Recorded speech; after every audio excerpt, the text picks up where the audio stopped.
Not long after I'd arrived at Bandelier National Monument as artist in residence, I was driving my little rental car out of the visitor center complex when I rounded a curve and had to swerve to avoid a collision with one of the monument's native species. I hadn't opted for the insurance provision when I rented the car, and I was afraid a collision might damage the undercarriage of my economy car. I cranked the wheel to the left and then to the right and immediately pulled over in a safe parking space along the road. I jumped out of the car with my camera and hurried back down the road, hoping to capture this species on my camera. It was big and hairy, moving slowly across the road. I'm a wildlife biologist by training, and I immediately recognized this creature with its 8 legs as a tarantula. I'd never seen one before. All my past experiences with tarantulas were on television, usually in a Western movie or television series. A cowpoke would be asleep on his bedroll next to his campfire, his head propped up on his saddle for a pillow. He would wake up in the middle of the night to find a tarantula had crawled up on his blanket, moving slowly towards his exposed face. The cowpoke would slowly withdraw his trusty 6-shooter, take careful aim, and shoot the spider, thereby saving him from a horrible death. So my first impressions of tarantulas were that they were bloodthirsty killers, ready to bite and poison the unwary. At the time, I loved camping out in the woods with the other kids in my Boy Scout troop, and I was grateful that the upper Midwest had no tarantulas. Despite that fact, I always shook out my boots before putting them on in the morning out in the woods, just in case tarantulas, scorpions, and rattlesnakes had expanded their ranges while I'd been sleeping. Naturalists at the visitor center had mentioned that I might see tarantulas while wandering about the monument. They told me that the spiders I saw that fall were probably males wandering the landscape looking for mates. To the best of our knowledge, tarantulas don't have singles bars that they can hang out at looking for hookups, nor do they have access to eHarmony or Tinder, though come to think of it, they could swipe left on 8 profiles at a time.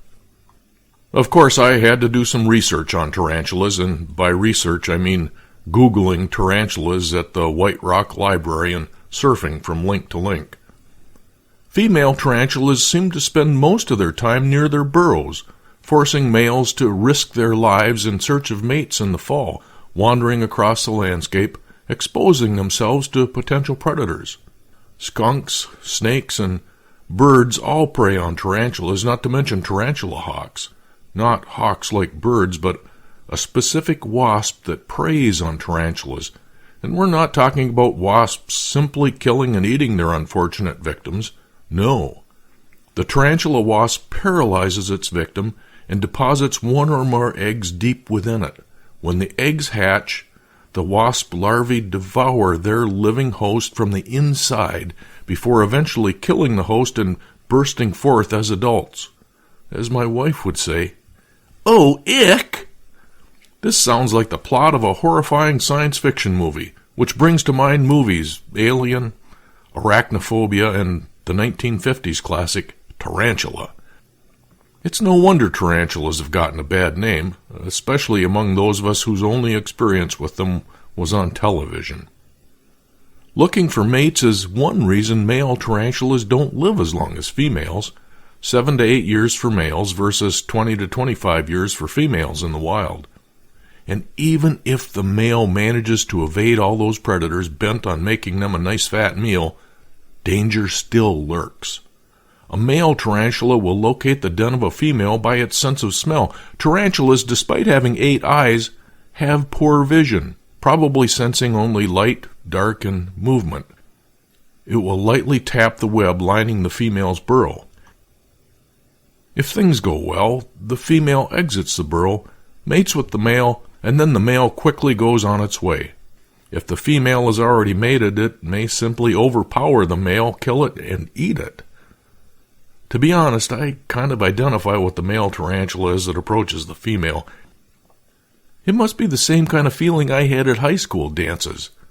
Would the girl I was approaching agree to dance? Or would she kill me with one of those looks high school girls are known for when gazing upon a lesser male? The name tarantula was originally applied to a large wolf spider, Lycosa tarantula, native to Mediterranean Europe, Lycosa meaning wolf, and tarantula derived from the Italian town of Taranto. The name tarantula was then applied to any large hairy spider in the New World, despite the fact that wolf spiders are smaller and tarantulas are not closely related, if at all. I knew that tarantulas were venomous, but it turns out that their bites are usually no more painful than the sting of a wasp, which from my experience are plenty painful, I gotta tell you. But there have been no documented human deaths from the bite of a tarantula. I also discovered that aside from its fangs and venom, a tarantula has other defense mechanisms. A tarantula being threatened may rise up on its back legs, raising its front legs outstretched, a pose indicating that it may be ready to attack. If that position fails to deter the threat, a tarantula may use its utriculating hairs or bristles. These bristles are barbed and can be thrown by the spider at an attacker by rubbing its hind legs across its abdomen. The bristles can penetrate soft tissue like eyes and mucous membranes of the nose, causing great irritation and the potential death of small animals. Some species of tarantula are so adept at this defense, handlers have to use eye protection as these bristles can penetrate the cornea.